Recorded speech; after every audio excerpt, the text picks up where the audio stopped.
बोलो श्री कृष्ण कन्हैया लाल की जय। सभी श्रोतागण, सभी भक्तजनों ने मारा शंकरपुरीना ओम नमो नारायण महाभारतनी आ यूट्यूब द्वारा कथा जे पण सांभळे छे ते बधाओने मारो भगवान काळियो ठाकर कृष्ण सुखी राखे, खुश राखे। हवे आपणे આગળનું પર્વ 11મું કડવું પૂરું થયું છે આદ પર્વનું, અને હવે 12મા કડવાની વાત કરશું। 11મા કડવામાં આપણે વાત કરી હતી એમ કે પરશુરામજીએ બ્રહ્મહત્યાનું પાપ લીધું છે અને એમને કહ્યું છે કાશી રાજાને અંબાલિકાને અને એની માને કે હું આ છોકરીને જો પાછી ગાંગેવને ત્યાં ન મોકલો તો બ્રહ્મહત્યાનું પાપ છે। એ આપણે આગળના કડવામાં વાત કરી હતી, અને હવે આગળ સાંભળજો।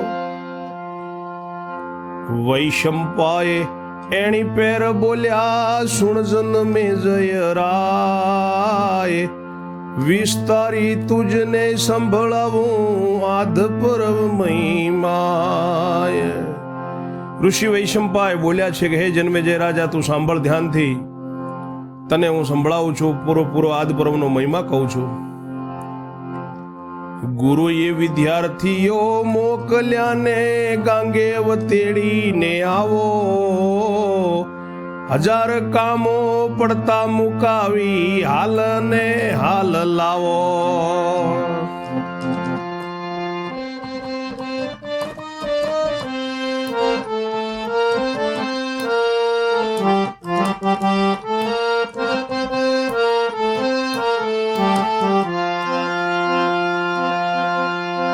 तव विद्यार्थीओ त्या चाल्या उलट छे अति ऊर, गांगेवजी ने घेर आया जछे हस्तिनापुर।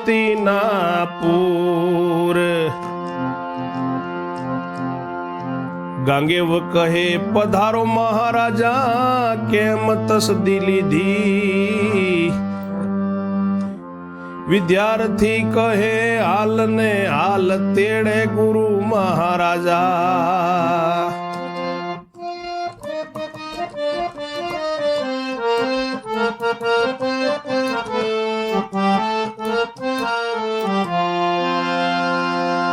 त्यारे परशुरामजीए एमना आश्रमना विद्यार्थीओने कह्युं छे कि तमे हस्तिनापुर जाओ अने गांगेवने तेड़ी आओ, 1000 काम पड़ता मुकावीने हाल ने हाल ज लावो। ત્યારે ત્યાંથી વિદ્યાર્થીઓ નીકળ્યા છે। એમના મનમાંથી ઉલટ છે ગાંગેવજીને મળવાનો। તેઓ ગાંગેવજીના ઘરે આવ્યા છે જ્યાં હસ્તિનાપુર છે। ગાંગેવજીએ તેમનું સ્વાગત કર્યું છે। ગાંગેવજી કહે મહારાજ કેમ તસદી લીધી, મને બોલાયો હોત તમે। વિદ્યાર્થીઓ કહે હાલ ને હાલ તમને મહારાજ ગુરુ મહારાજ તેડે છે, માટે ચાલો।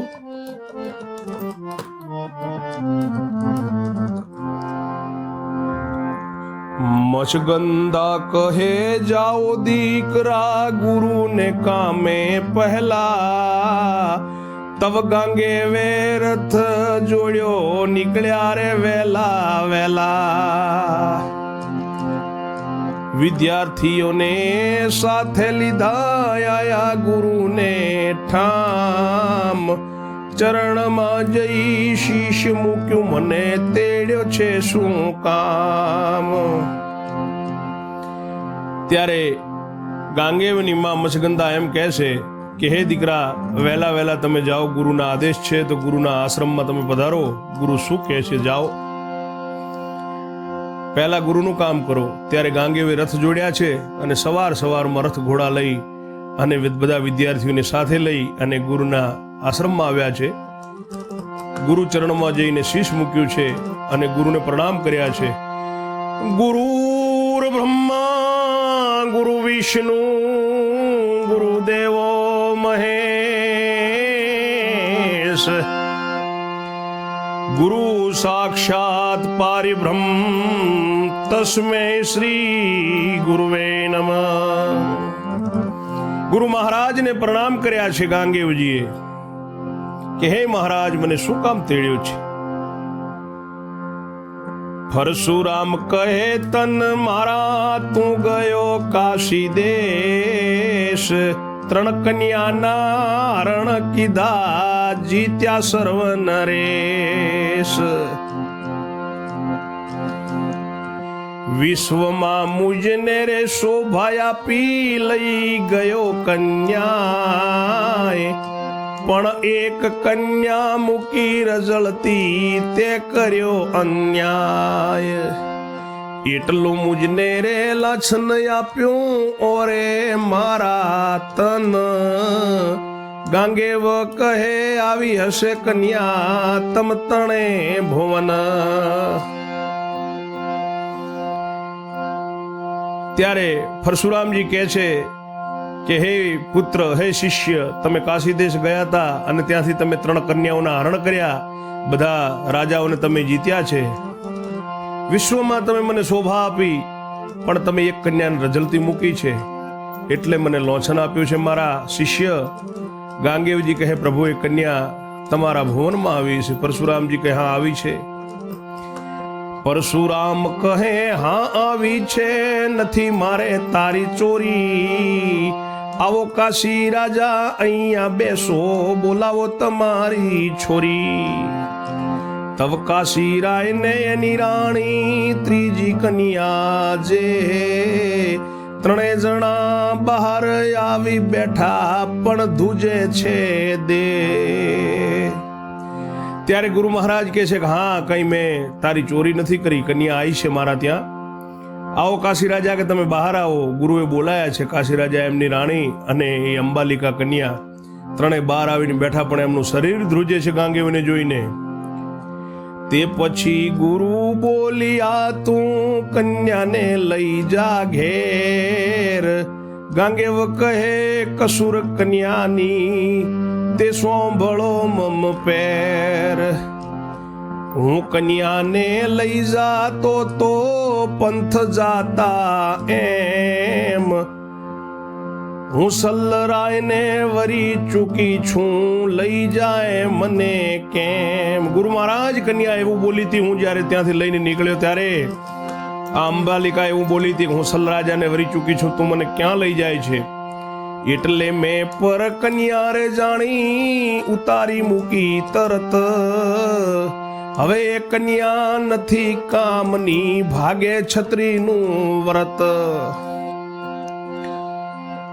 ગુરુ કહે ગમે તેમ હોય પણ અણઘટ તું મેં કીધું, તુજ ઘેર કન્યા મોકલવા પાપ મેં માથે લીધું. ગાંગેવ કહે છે કે પ્રભુ, હું જ્યારે ત્યાંથી હરણ કરીને નીકળ્યો ત્યારે એને મને એમ કહ્યું હતું કે હું સલ્લરાજાને વરી ચૂકી છું, એટલે મેં એને ઉતારી દીધી હતી પ્રભુ. તો ગુરુજી કહે છે કે બેટા, એ બધું બરાબર છે, પણ મેં માથે બ્રહ્મ હત્યા લીધી છે અને તારું છત્રીનું વ્રત ભાગે છે અને મારે માથે બ્રહ્મ હત્યા આવે છે. ગાંગેવ કહે ભલે મહારાજા, ગાંગેવ કહે ભલે જ લીધું ઓ મારા મા બાપ.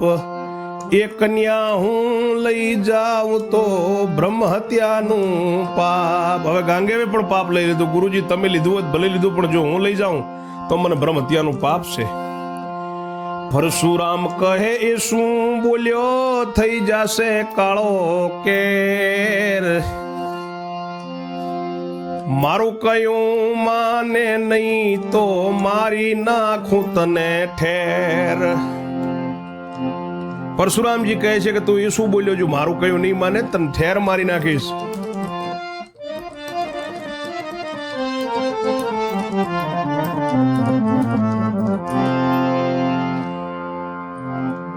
ગાંગેવ કહે લ્યો શીશ ખોળામાં મારતા ન કરો વાર.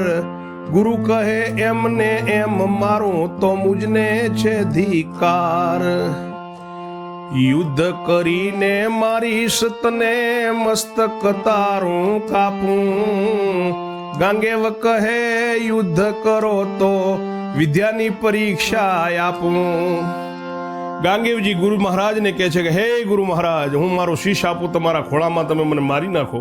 ત્યારે ગુરુ પરશુરામજી એમ કહે છે કે તને જો એમનો એમ મારું તો મને ધિક્કાર છે.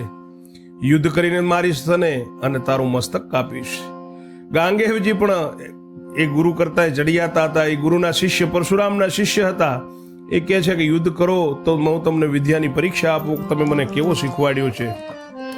આ બધો નારદજીનો ખેલ છે મારા શ્રોતાઓ.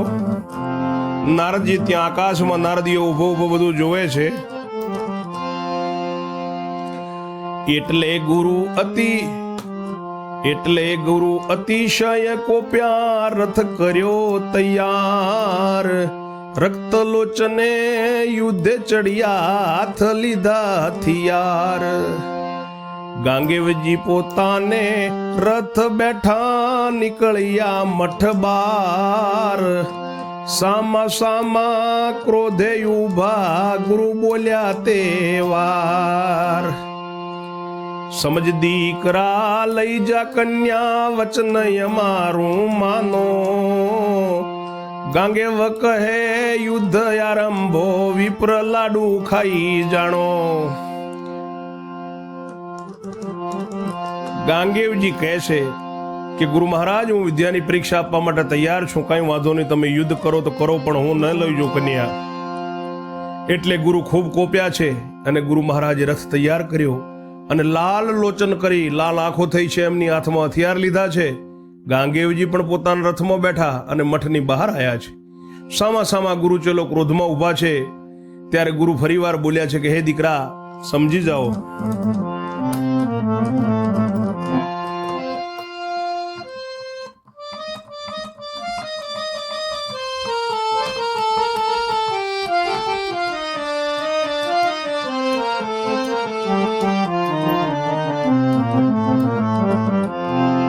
હે દીકરા, સમજી જા મારા દીકરા, મારા પુત્ર, મારા શિષ્ય અને મારો વચનમાન. ત્યારે ગાંગેવ કહે છે કે ગુરુ મહારાજ, બીજી બધી વાતો મત કરો, યુદ્ધ આરંભો.